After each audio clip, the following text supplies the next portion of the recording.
You're listening to Uptown Radio. It's December 13th. I'm Isabel Tier. And I'm Aaron Simon Gross. In today's show, law students reckon with their schools pulling out of the U.S. News and World Report ranking. This weird obsession with the rankings. It was like the most toxic place. And it was all about like how to get into one of these T14 law schools. A life-saving drug takes on a new significance for New Yorkers navigating the opioid epidemic. If everybody on Earth was trained and had it like on their person, we would prevent so many overdoses. It would be astounding. Former crypto giant FTX continues to reel, but its legacy lives on in fortune cookies. You know, I looked at the back and I saw FTX and I was like, what the heck? I was like, is this serious? And one Harlem organization sings to preserve their gospel tradition. All that and more on Uptown Radio. But first, the news. Protesters advocating for the shutdown of Rikers Island gathered on the steps of City Hall earlier this afternoon. News that yet another inmate had died in custody at the prison sparked their outrage. This raised Rikers' inmate death count to 19, the highest it's been in decades. According to the Department of Corrections, 31-year-old Edgardo Mijas was found unresponsive and pronounced dead soon after. 800 new seats in special education classes will be available this spring for NYC preschoolers. The announcement came earlier today from Mayor Eric Adams and DOE Chancellor David Banks. But Randy Levine, member of nonprofit organization Advocates for Children, was also present. She emphasized that this was something the city had been slow to correct. At the end of the last school year, 800 children were waiting for seats in their legally mandated preschool special education classes. Adams said in a tweet, "For too long, our young students with disabilities have struggled in a system that wasn't fully able to meet them where they are. We're changing that." The city says this spring it will also extend childhood special education programs by more than 1 hour and guarantee pay parity for staff working with kids with disabilities. City Council member and former borough president Gail Brewer will host a town hall Tuesday night. The discussion is meant to address what Brewer calls a cannabis free-for-all in Manhattan. A recent report by Brewer's office revealed that almost half of bodegas, delis, and smoke shops surveyed sold illicit cannabis. More than 20 were selling tobacco without a license. In a news report this morning, Brewer said she's okay with the legal sale of marijuana, but without oversight, the Upper West Side is turning into the Wild Wild West. Mourners will gather this evening in Harlem to attend a vigil for Sanaya Lawrence. Lawrence, 16, was allegedly stabbed by her adult boyfriend on Sunday evening. New York City data shows that last year, 24 residents were murdered in acts of domestic violence. The vigil will be held by Lawrence's family and domestic violence awareness organizations. It's another good luck day in New York City, so take the subway if possible to avoid the traffic. The sun will keep on shining for the rest of the day, but bundle up because the temperature stays in the low 30s until tomorrow. A few days after New York State recommended masking in indoor and crowded outdoor settings, COVID cases continue to be high. According to New York State, more than 2,000 positive tests were reported in New York City yesterday. Laura Esposito, Columbia Radio News.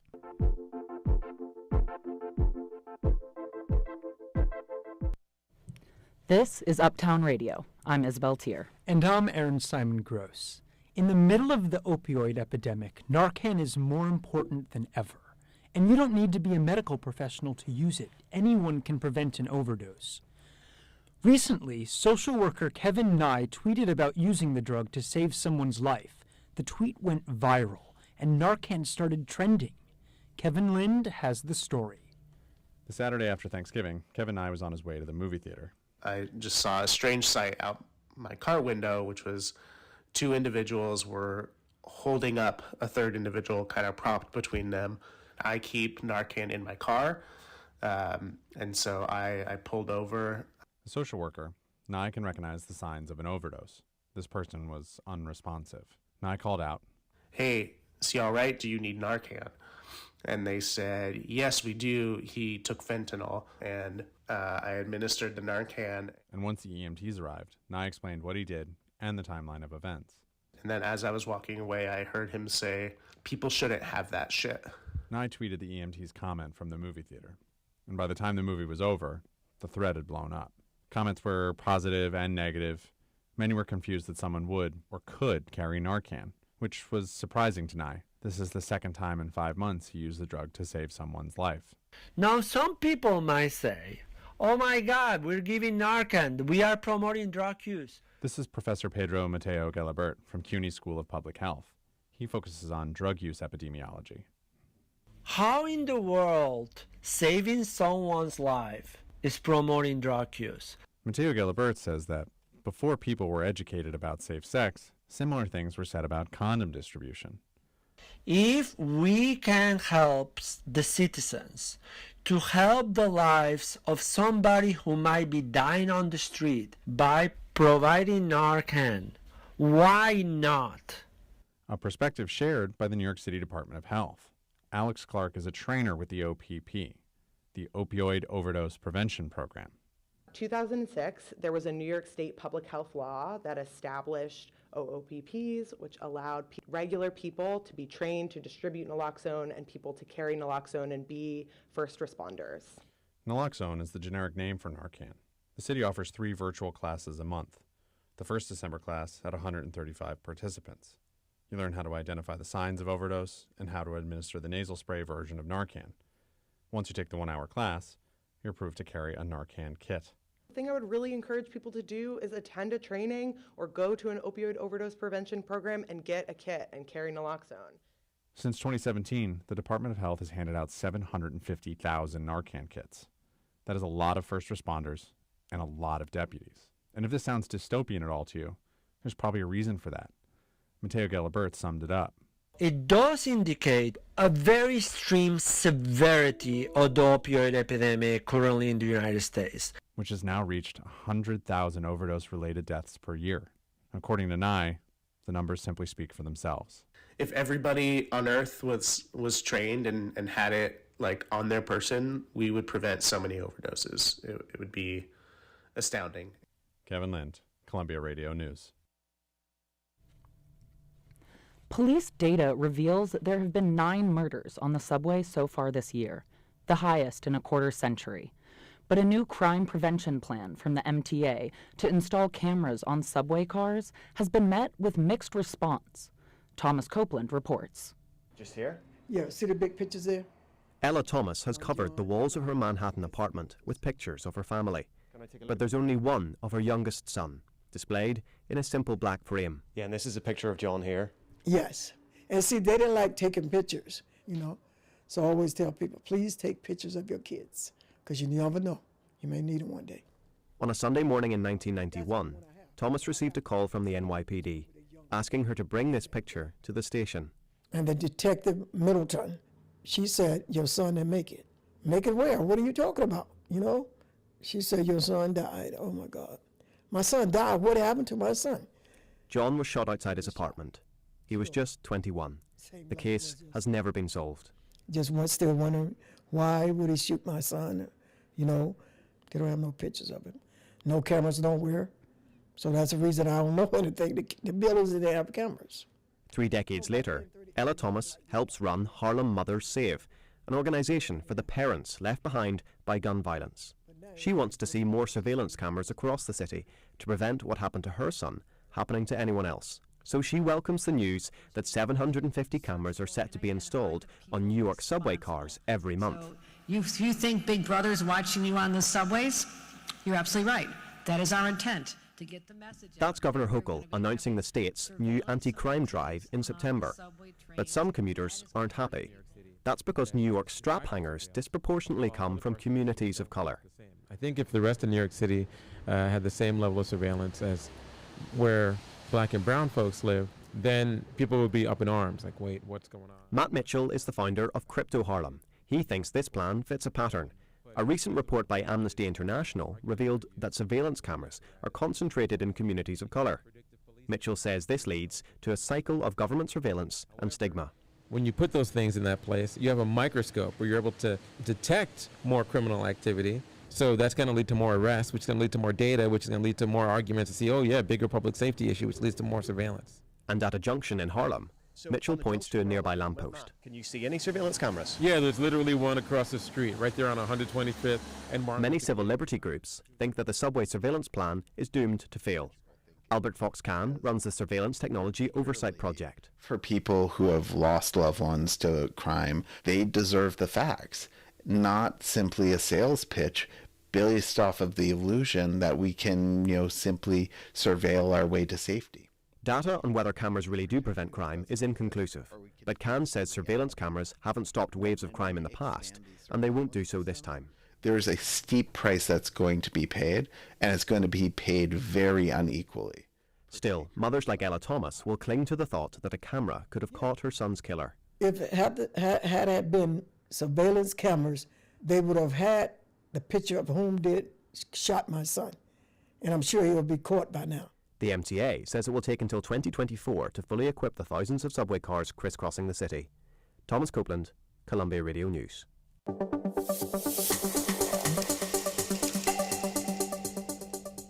This morning, the U.S. Bureau of Labor Statistics released November's Consumer Price Index data, which measures final prices consumers pay for goods. According to the report, inflation slowed by more than 8% last month, to the lowest rate since last December.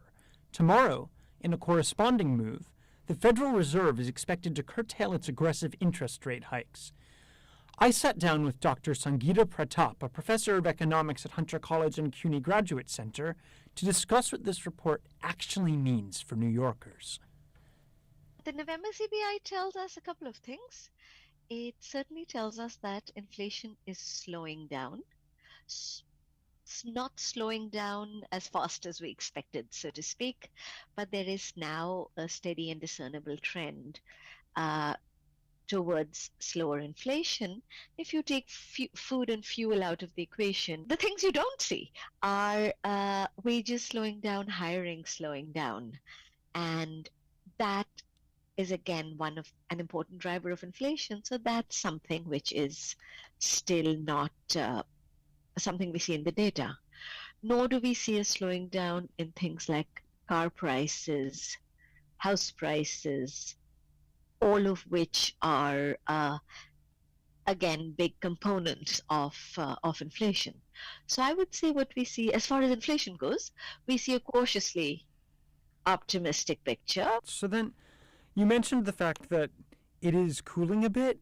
What do you say to New Yorkers who assume that inflation has reached its peak, that things are going to permanently cool down from here? Well, one thing which is very clear is that there's nothing permanent in this world. That for sure is true.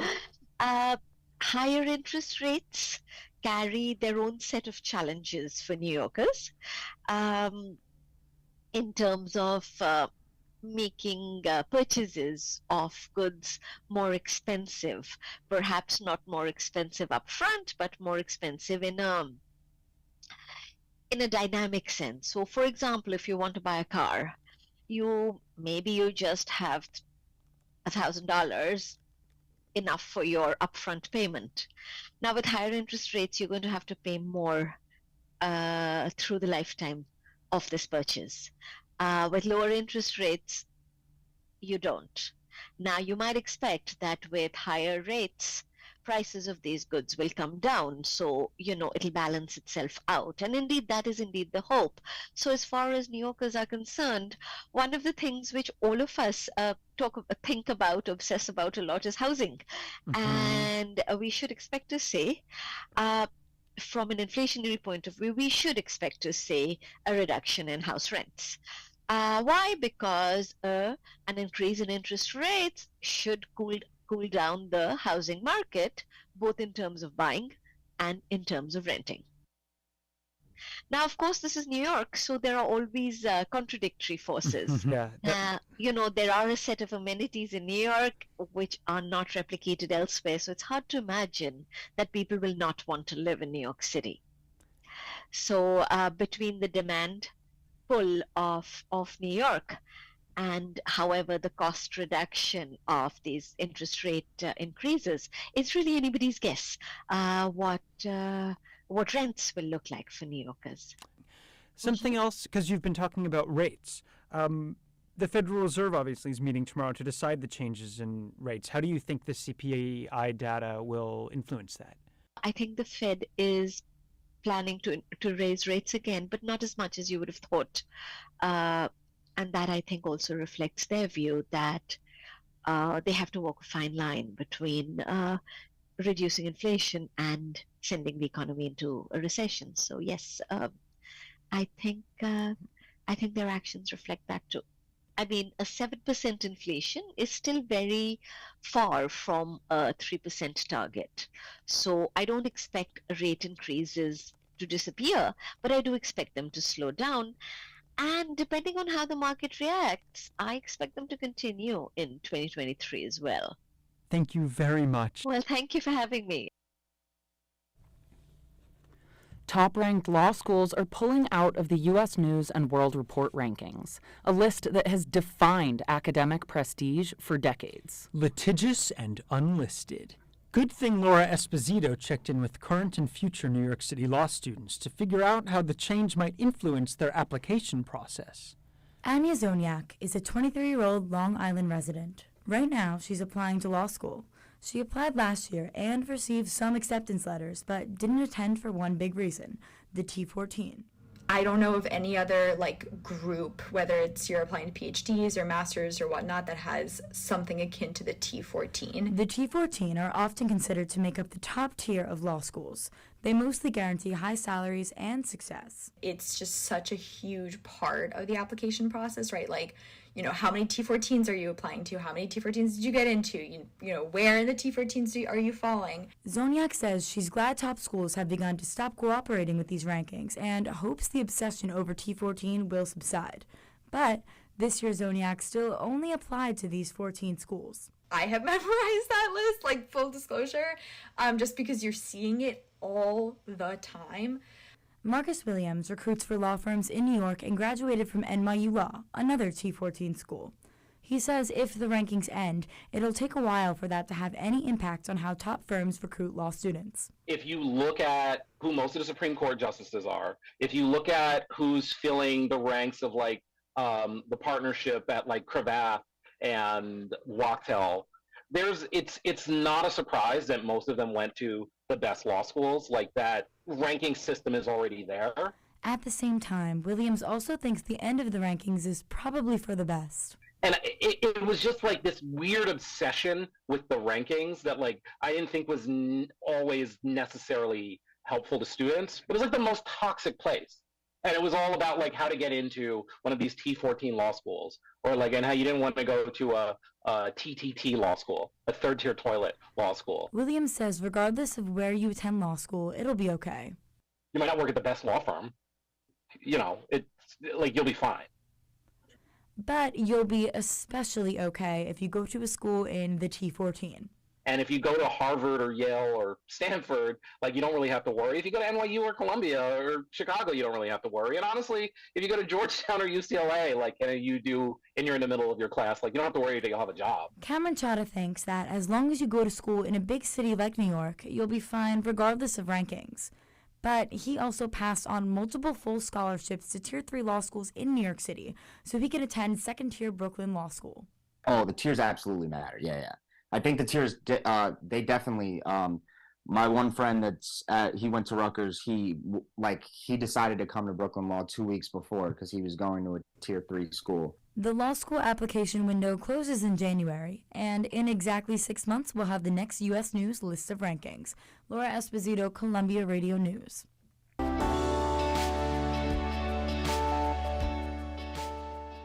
Speaking of rankings, one of our reporters set out to a festival to take a look at a group that is fighting for a top spot.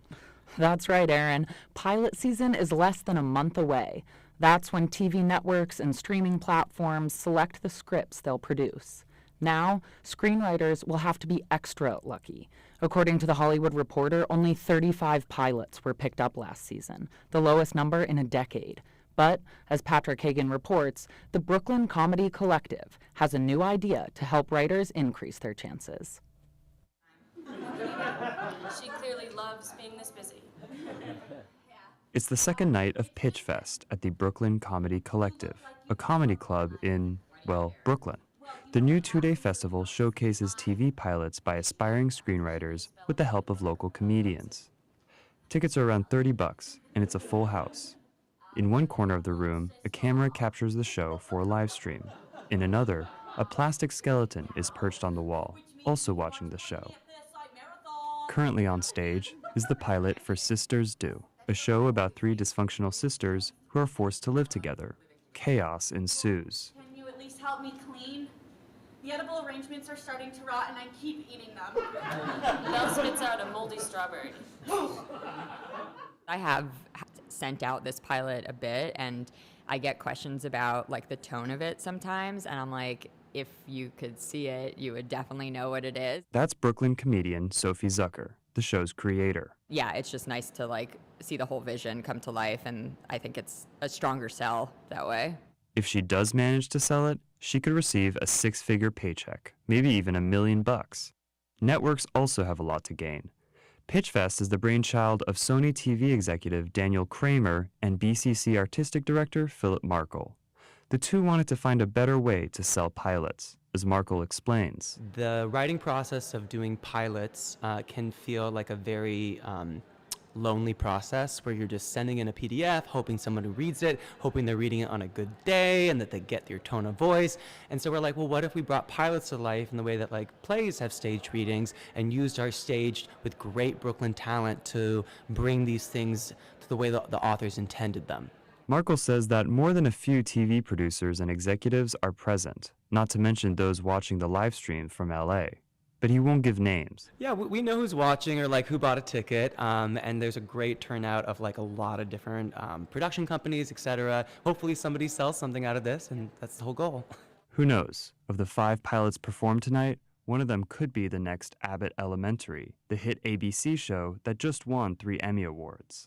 Zucker hopes it'll be hers. Okay, ready? The best case scenario is that we sell the pilot to someone cool, we make the pilot, we make the show, we get nominated for awards, we win the awards. That is the best case scenario. Until then, she'll keep sending her script the old-fashioned way, as an email attachment. Patrick Hagan, Columbia Radio News. Former FTX founder and CEO Sam Bankman-Fried spent last night in jail after authorities arrested him in the Bahamas yesterday. FTX filed for bankruptcy nearly a month ago, leading advertisers and partners to back away from the crypto exchange. But FTX's logo still lives on in some places you might not expect. Eli Tan breaks this story wide open. Weeks after the last FTX logo had seemingly been scrubbed from the face of the earth, it was still being found in one place few were expecting. I mean, it's just a normal thing. I go to this Chinese restaurant here and there. They give me 2 fortune cookies. Usually I don't get fortune cookies, so I open them up. And that's when Simba, a music producer from Chicago, noticed something was off with his dinner 2 weeks ago. I just saw the front. So, you crack it open, you read it. I looked at the back and I saw FTX, and I was like, what the heck? I was like, is this serious? So then, I opened the second one and it said start a revolution. And I was like, oh, this is interesting. Fortune cookies, emblazoned with the fraudulent crypto company's logo, are still being doled out as a post-meal treat to unsuspecting customers across the country. To find out what's going on, I talked to Michael Liu, who's been selling FTX cookies at Tam's Chinese Cuisine, his father's restaurant in Santa Cruz, California. Basically, we partnered with a company called Open Fortune, and they would provide us with fortune cookies, and some of those would have advertisements in them. And one of, I guess, their advertisers happened to be FTX. I contacted Open Fortune, a Manhattan-based company, but was told to direct all my questions to FTX directly. According to Lou, the cookies won't be out of stock anytime soon. Well, thinking back, I ordered, late October.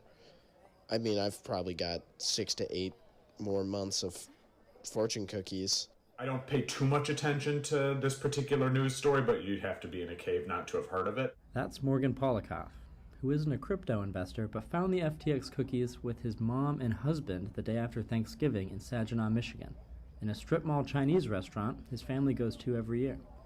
Weeks after the meal, Polikoff can still remember their fortunes off the top of his head. My husband's fortune was there's a price to waiting.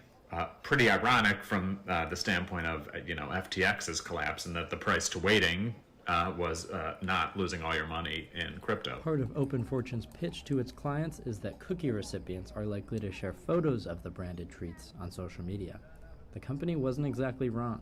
In the past few weeks, hundreds of fortune cookie eaters have posted photos of the FTX fortunes to Twitter. Despite the investment advice having been fraught, Lou isn't worried his customers would have seen the cookies and lost their money. Probably shouldn't take investment advice from a cookie. Eli Tan, Columbia Radio News.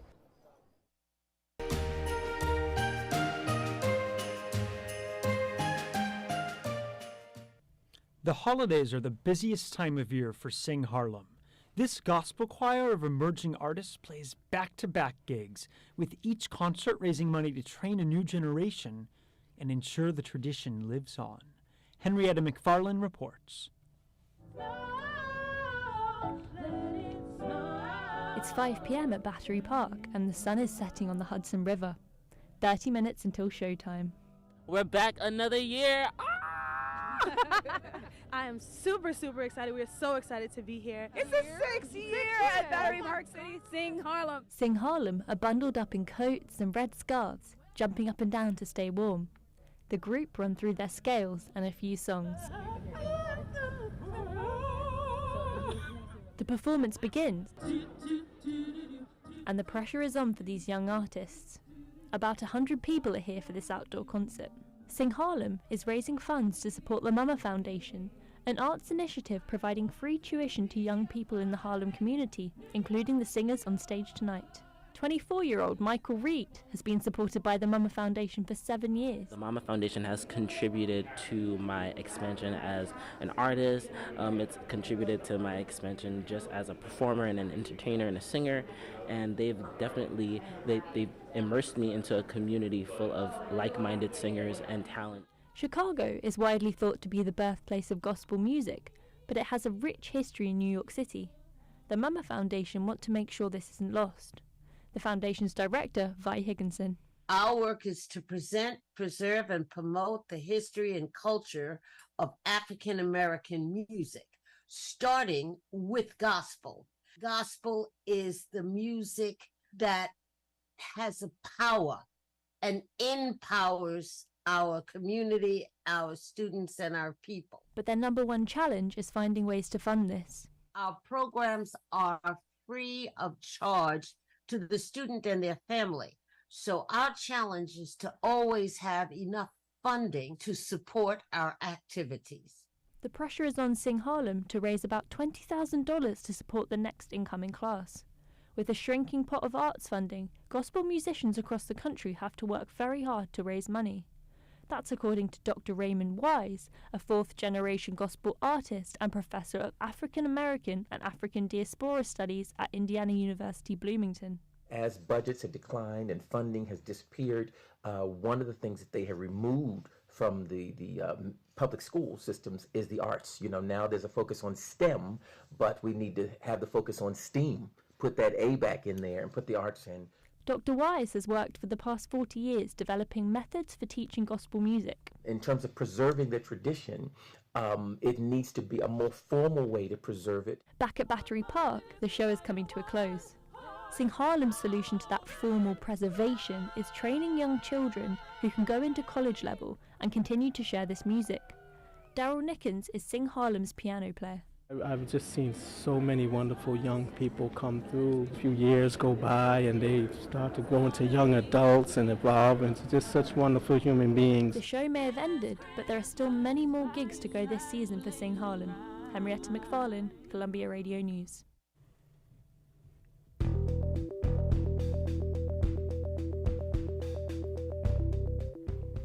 You're listening to Uptown Radio.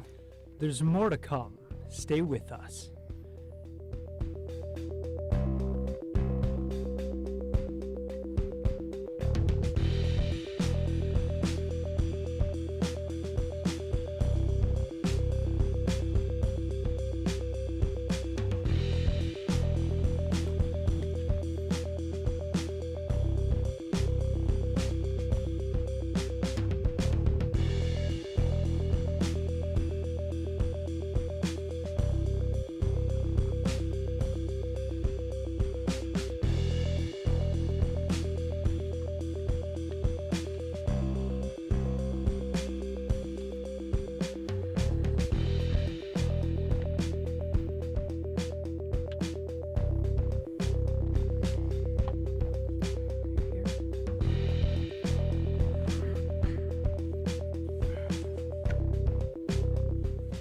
You're listening to Uptown Radio.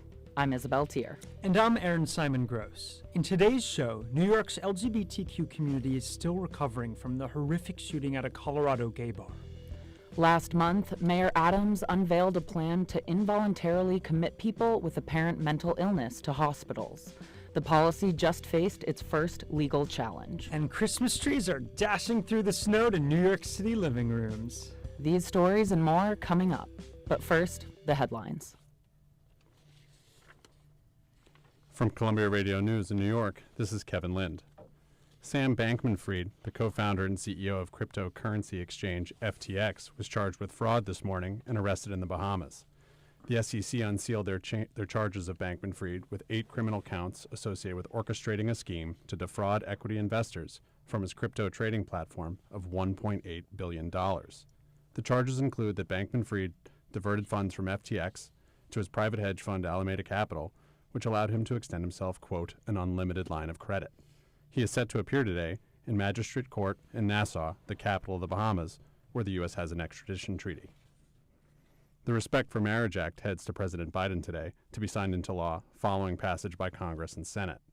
The bill provides federal authority for same-sex and interracial marriages and officially repeals the Defense of Marriage Act. The president has invited thousands to the South Lawn at 3:30 p.m. this afternoon for a ceremony to mark the historic passage of the bill. Rupert Murdoch, the executive chairman of Fox News, is being questioned under oath today in the case of Dominion Voting Service versus Fox News. Dominion, a voting technology company used in U.S. elections, is suing Fox for defamation with a $1.6 billion price tag. Dominion alleges that Fox spread false claims that its voting machines were used to rig votes against Donald Trump in the 2020 election. Fox maintains it had the right to report on the then president's baseless claims. Dominion said in a statement that, quote, from the highest levels down, Fox spread lies. Murdoch is the highest-ranking official from Fox to be deposed, and the questioning is scheduled to continue tomorrow. The trial is set for April 17th of next year. In a major breakthrough, scientists in Livermore, California, produced a nuclear fusion reaction with the first actual net gain of energy. In other words, the reaction produced more energy than it cost to create. It is seen as a victory for clean energy. However, the path from this reaction to day-to-day use is still uncertain. Nuclear fusion mimics the energy produced by the sun. It's done without burning fossil fuel and without nuclear waste. With its potential to create limitless energy, scientists are elated about this, quote, wonderful example of possibility realized. Argentina and Lionel Messi play Croatia and Luka Modric today in the semifinals of the World Cup. This is the third time that the two countries have met in this tournament, each having defeated the other one once before. A lot is riding on this match, as this will likely be Messi's last opportunity to win a World Cup, the only trophy missing from his collection, and as of now, the score is still 0-0. This is Kevin Lind, Columbia Radio News. This is Uptown Radio. I'm Aaron Simon Gross. And I'm Isabel Tier. In late November, a gunman killed 5 people at a Colorado gay bar. Queer communities across the country are still processing the incident, including here in New York City. My co-host, Aaron Simon Gross, reports. For over a decade, gay bar Flaming Saddles Saloon has hosted rambunctious, boot-stomping queer hoedowns every night in Hell's Kitchen. But recently, its patrons have felt more somber than usual. I feel like the general demeanor in the spaces has been keeping it together, keeping the queer spaces intact. That's John Giesecke, 28, a gay man. His bald head nestled under a red beanie. He's standing 2 blocks from Flaming Saddles and right down the block from another gay bar, The Q. On a recent Thursday night, he said he's been thinking a lot about a different Club Q, in Colorado, since a mass shooting occurred there a few weeks ago. Has that changed how you feel about gathering in majority queer spaces? It doesn't discourage me from entering gay spaces at all. Where have you gone? I was at the Q the other night, good old Flaming Saddles. I saw Tom Daly there, the diver. I was like, give me a little kiss. And though John spotted a handsome Olympic gold medalist at Flaming Saddles, his friend, Rosie Jonetti, 28, bisexual, feels a little more conflicted about heading to gay bars now. I both want to be in them more and, of course, feel a little scared, but I also feel like I can't live my life in fear, and it's important to me to be with my queer friends, and I'm going to keep doing that. That tension she feels is nothing new for queer communities. Nikita Shepard, who uses the pronouns they, them, and researches LGBTQ communities at Columbia University, explains that what's happened in Colorado is part of a long continuum of this push and pull. On the one hand, it's in moments of crisis and moments of tragedy that we feel the most need to be with people like us. And at the same time, it's one of the times when it feels most vulnerable to do that. So queer people want to be more visible, to have more public places to gather, Shepard says. And on the other hand, we recognize that there's sort of a double-edged sword, that with more visibility can come more vulnerability. Juan Merlot, non-binary pansexual, 27, works at New York's LGBT Community Center. For them, that vulnerability has always been there. Even when situations like the Colorado shooting and like Pulse, for example, right? Even when those situations aren't actively happening, I think when you work in a queer space, you carry some of that fear with you every day because you never know what's going to happen. But for Rue Parkin, 42, non-binary male who spent years working as a drag queen in queer nightlife, things do feel different. It's a scary time to be out. I would not go out by myself. It's not safe out there right now. Earlier this month, on World AIDS Day, Parkin went to a vigil in the AIDS Memorial Park on a busy West Village cross street. They were surrounded by friends, but still on edge. It would be easy to have an attack on our community here. We're completely exposed with no security. Parkin was crystal clear on 3 reasons for this increase in violence: deteriorating mental health, gun culture run amok, and political extremism. Our spaces aren't safe anymore, but I do have faith that we will get through this. Back in Hell's Kitchen, Michael Nigro, 24, pansexual, agrees. One of the things that we can do to speak against things like that is to keep going and to keep our community together and to show people like that you can't keep us down, no matter what you do. So a few blocks away at Flaming Saddles, men in Wild West cowboy garb, rainbow bandanas tucked in their jock straps will keep dancing on bar tops till 4 a.m., 7 nights a week. Their joy, an act of resistance. Aaron Simon Gross, Columbia Radio News.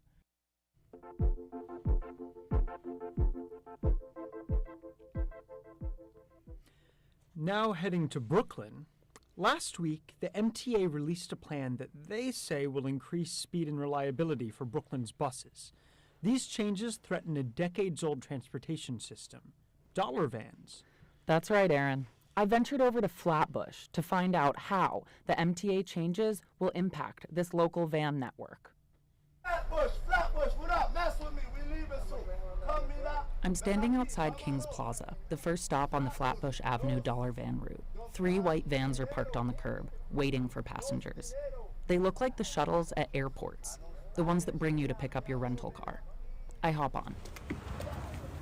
Hello, how much is it? How much? $2. For decades, dollar vans have served those communities historically underserved by New York's transit system. Well, it's just a commuter van. It goes from one end of Flatbush to the next. It costs $2, a little bit cheaper than the city bus, a little bit faster than the city bus. Pick you up, you don't gotta go to a bus stop. You could be picked up anywhere on the strip. You could be let off anywhere on the strip. I mean, it's just more convenient. That's Lizard. He's been driving vans in Flatbush for over 20 years. In his right hand, he's holding a thick roll of dollar bills, while his left hand rests on the steering wheel. Bam, $2, 2 minutes, bam, bam, boom, bam, there. Lizard doesn't want to use his name because he's not exactly operating this van legally. Dollar vans exist in a shadow realm of legality in New York City. They're technically legal if they follow the requirements set by the Taxi and Limousine Commission, but most don't. Less than 10% of Brooklyn's dollar vans are licensed, but that doesn't seem to hurt business. Without the dollar vans, it's chaos for the city bus. The city bus can't control all the people on Flatbush Avenue. The Flatbush bus network is a mess. Data shows the buses in Brooklyn are among the slowest in New York's 5 boroughs. And while they may be breaking the rules, dollar vans are cheaper, faster, and more frequent than the bus. Marie Joseph has lived in Flatbush for over 40 years.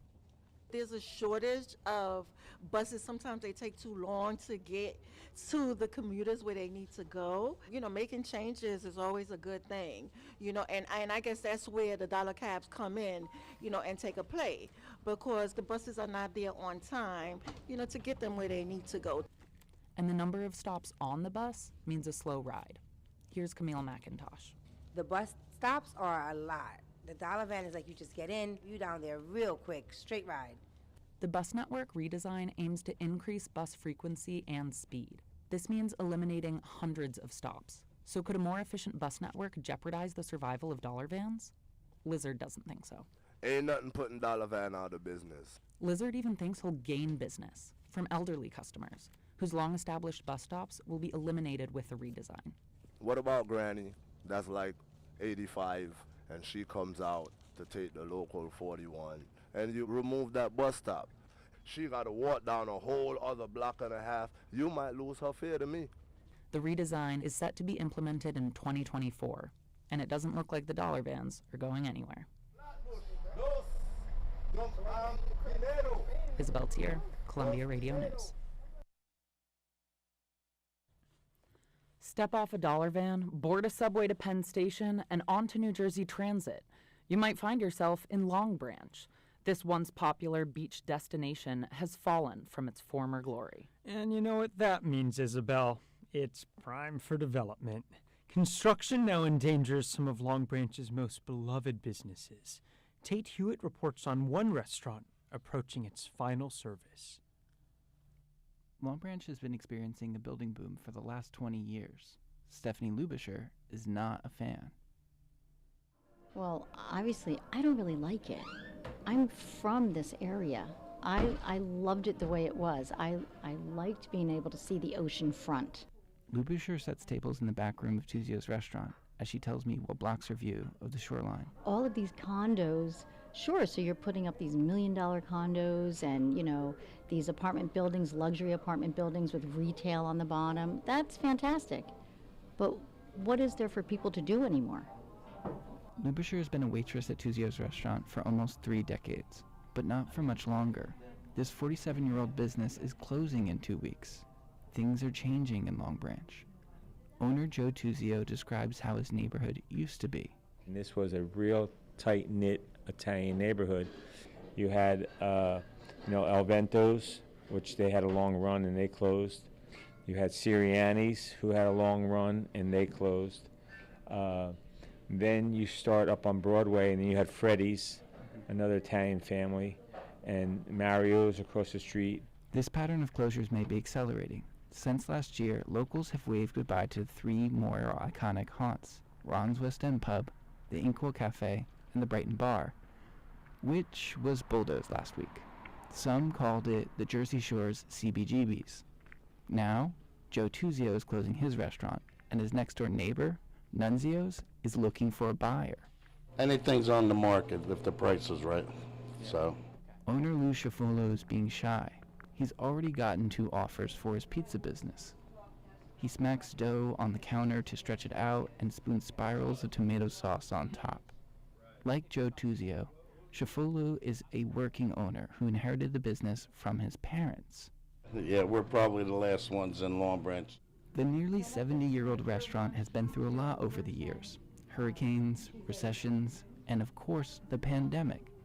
But lately, inflation has been giving Nunzio's the squeeze, and Schifolo has increased the price of pies. Next door, Joe Tuzio mentioned the twin sibling of inflation, rising wages. I have dishwashers making $1,000 a week. To staff like Stephanie Lubischer, Tuzio's was more than a job. It was home. It's just an end of an era. That's what the customers are saying to me every time, I'm waiting on them. They're going, where are we going to go? What's like Tuzio's? I don't know what's like Tuzio's. I really don't. Thanks, honey. Bye. As satisfied customers walk back to their cars, they can see the construction site behind Tuzio's. This used to be a Catholic school. Soon, it will be a 5-story apartment building. Tate Hewitt, Columbia Radio News.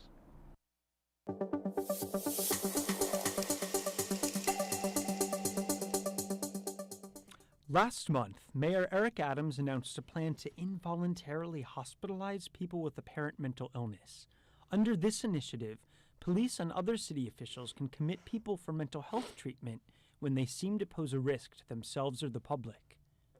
A group of attorneys have been leading an ongoing class action suit in federal court on the city's mental illness detention policy for over a year. These lawyers recently filed an injunction in an attempt to block the mayor's new plan. I spoke with an attorney who specializes in mental health law to find out what's going on. I'm here with Louis Bossing, Senior Staff Attorney at the Bazelon Center for Mental Health Law. Attorney Bossing, thank you so much for being with us today. Thank you for having me. So for any of our listeners who haven't been following this issue, could you briefly explain what the mayor's directive seeks to do and what exactly is being challenged in court? Back in November, Mayor Adams announced a plan under which New York City police officers, folks who might be involved at the scene when someone is acting in a way that is disturbing or concerning to others, and if that's the case, take the person to the hospital, whether they agree to go or not, where the person would probably be evaluated, and then it's unclear what would happen next. That's the plan. So that being explained, what is being challenged in the courtroom? There's an existing lawsuit that looks at police practices as they affect people with mental health conditions in New York. And the attorneys who represent the plaintiffs in that case have filed a motion for a temporary restraining order against the mayor's plan. They say that it is unconstitutional and that it violates the due process rights of people who would be taken involuntarily to the hospital under the plan. They also say that it discriminates against people with mental disabilities in violation of the Americans with Disabilities Act and other federal anti-discrimination laws, because it treats people with disabilities different from people without disabilities who are not hauled into the hospital against their will. The city's law department has said that the mayor's plan actually complies with state and with federal laws. So why do you disagree? Could you give us a better idea of what the legal challenge against this directive is when the city's saying it's legal? The city has looked to guidance that came from the State Department of Health earlier this year about how the state's involuntary commitment law was to be interpreted.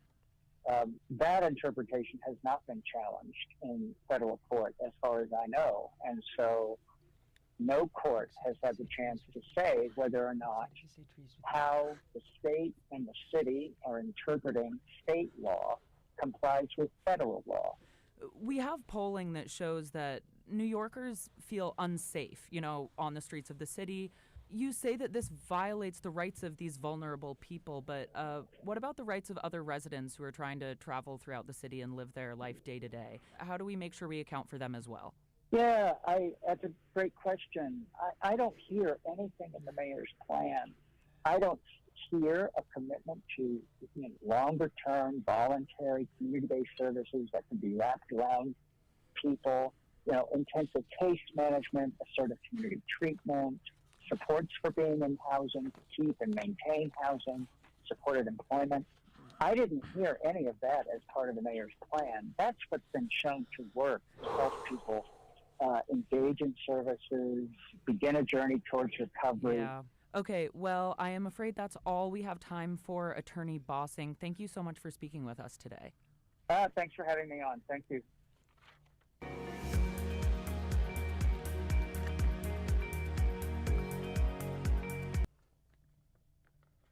Marijuana once was criminalized in New York.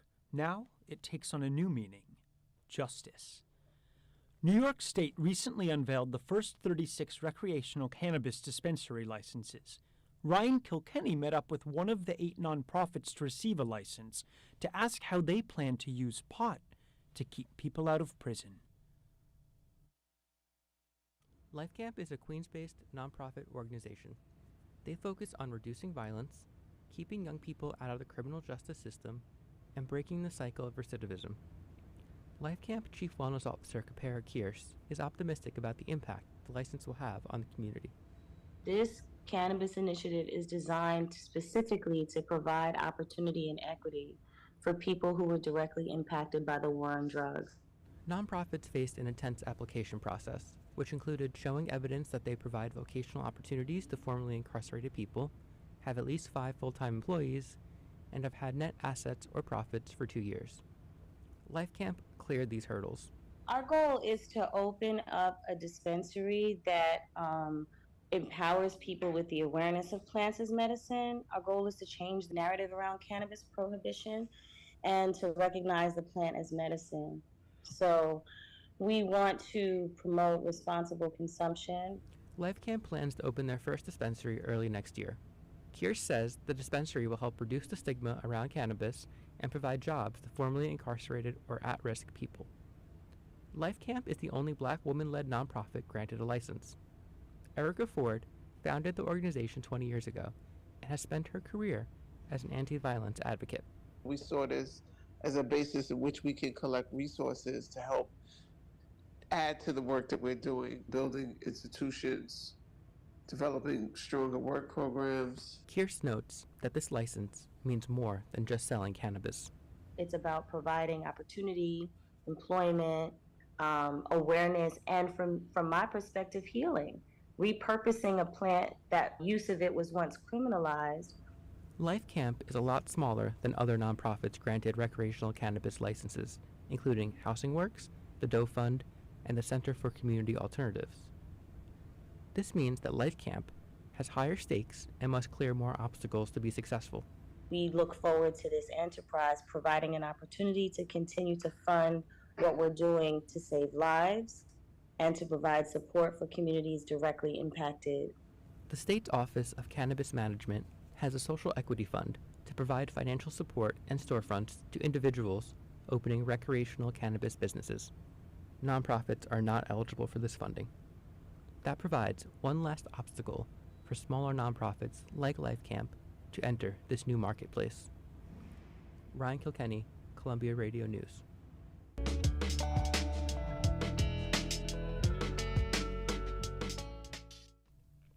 If you're in the Bronx, you might want to stop by the newly opened Bronx Children's Museum.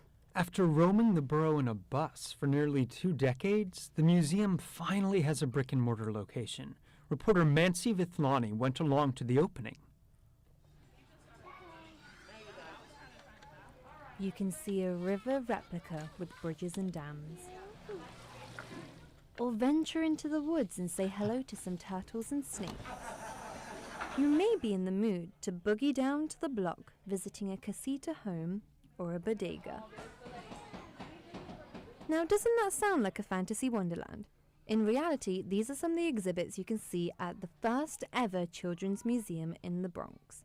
It officially opened in early December after 17 years in the making. But what even is a children's museum? For us, it's an interactive playground where children can learn and play and be with their families and their caregivers in safety. Carla Precht is the executive director of the museum. She says the museum has been looking for a permanent home for almost 20 years. For much of that time, they were touring the Bronx with a portable museum bus. We always thought of ourselves as a museum with and without walls, but we didn't have the walls quite yet. So we actually went into schools and shelters and hospitals, and we brought our museum programming into these spaces. Why did it take so long? They didn't have the money. It required $16 million in funding. It took about 10 years to raise $4 million to create the environment. The city and state helped them raise the rest of the funds, but the pandemic and licensing issues also got in the way. Still, they ended up in a historic location. The museum overlooks the Harlem River, close to the Yankee Stadium and the Bronx Terminal Market. Here's Nicole Wallace, the Director of Education and Public Engagement. It is a landmark building in New York City. This is the old powerhouse that used to provide electricity to the Bronx Terminal Market across the street. The Bronx is the last borough to have a children's museum. Here's Natalie Wood, the Deputy Director of Arts and Exhibits. So I think what makes our museum really different is we're using the Bronx as inspiration. Every part of this museum is deeply influenced by the history, culture, and people of the Bronx. And everybody said, yay! Everybody say yay. Yay! That's Sonia Manzano reading to the children. She is a Bronx native who also played Maria on Sesame Street. The museum highlights 9 Bronx born and raised artists. Sonia herself has a room named after her. Look in your own backyard and see how you can make things better. And the Bronx is, where I grew up, and it's, part of me. So this was the place to really put any efforts to improve the lives of children that I could. What's your favorite part so far about the museum? It's really pretty. What do you like about the museum, Logan? I like toys in the water. That was Logan and Aaliyah, the children of Leslie Martinez. Since I'm a Bronx native, it's important for my kids to know where they came from and where they grew up. So a museum to give them that history, it's truly amazing. The museum had a successful launch, but the work is not over yet. To stay open, the next milestone is for the museum to raise another $2 million by 2024. Mansi Raflani, Columbia Radio News.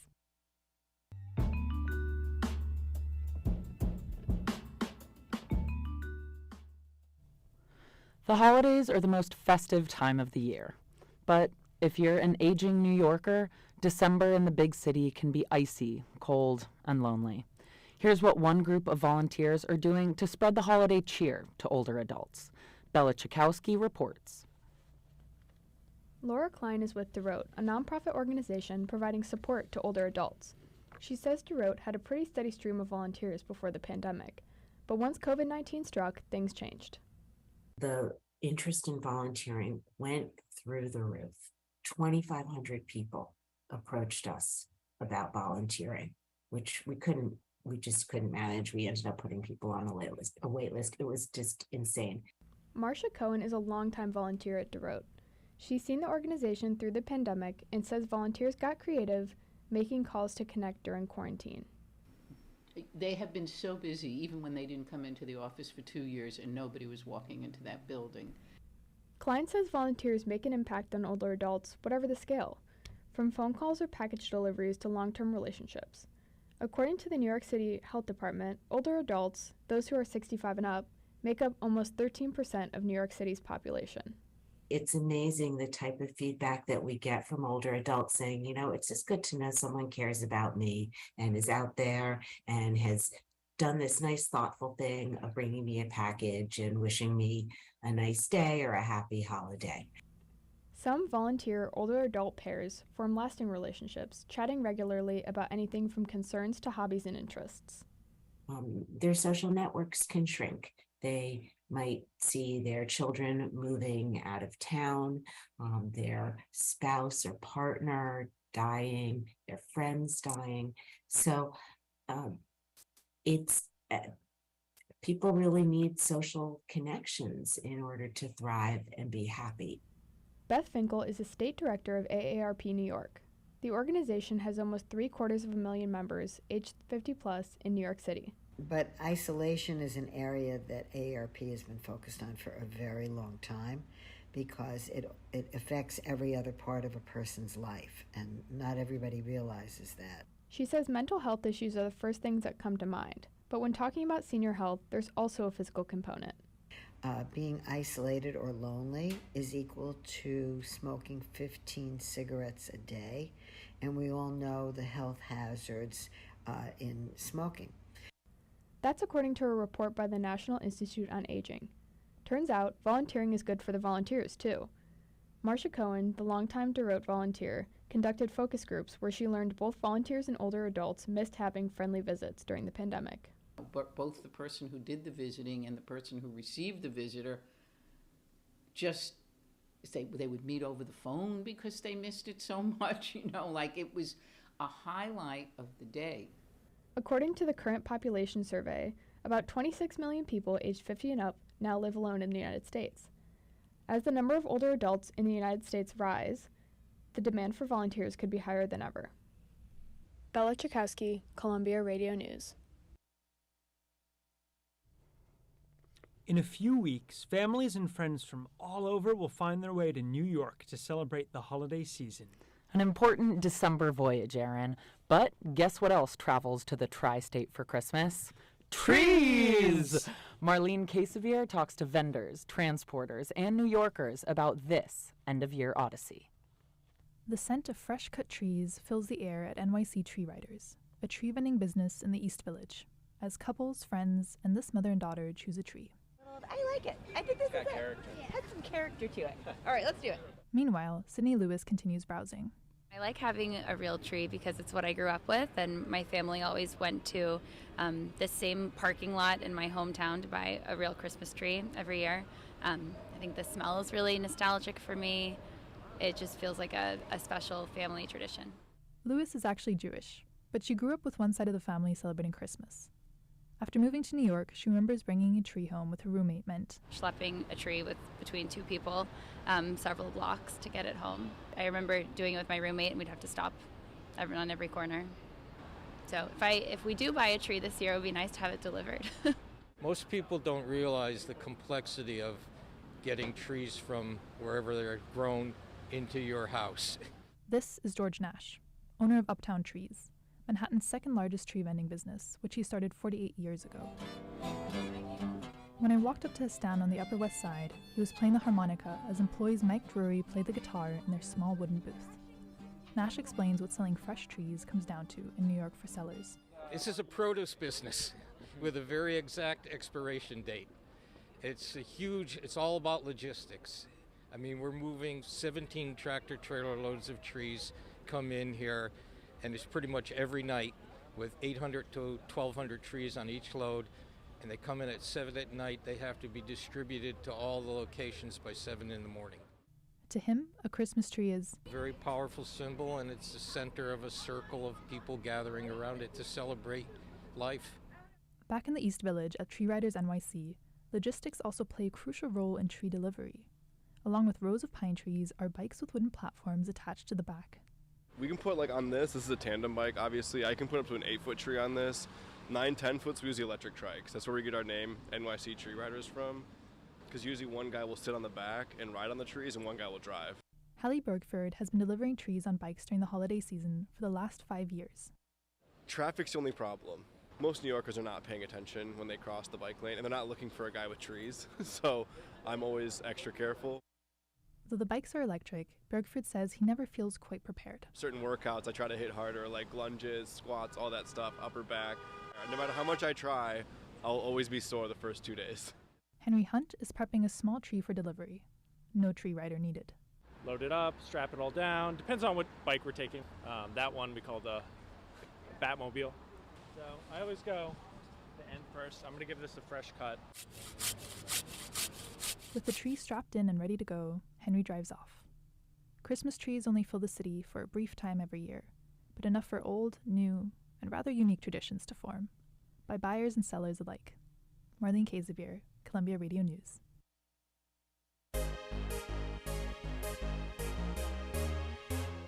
Well, that's it for this edition of Uptown Radio. We hope you enjoyed the show. Today, our executive producer was Mansi Vithlani. Senior editor Mitch Black and assistant editor Eli Tan led our copy team. Laura Esposito and Kevin Lind delivered the news. Our senior producers Henrietta McFarland, Tate Hewitt, our assistant producer, and Thomas Copeland and Marlene Kazebier produced our interviews.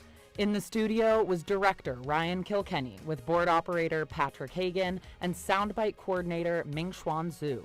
Our web editor, Bella Chakowski, got this stream live to the web. Our instructors, Sally Herships and Golda Arthur, advised our staff.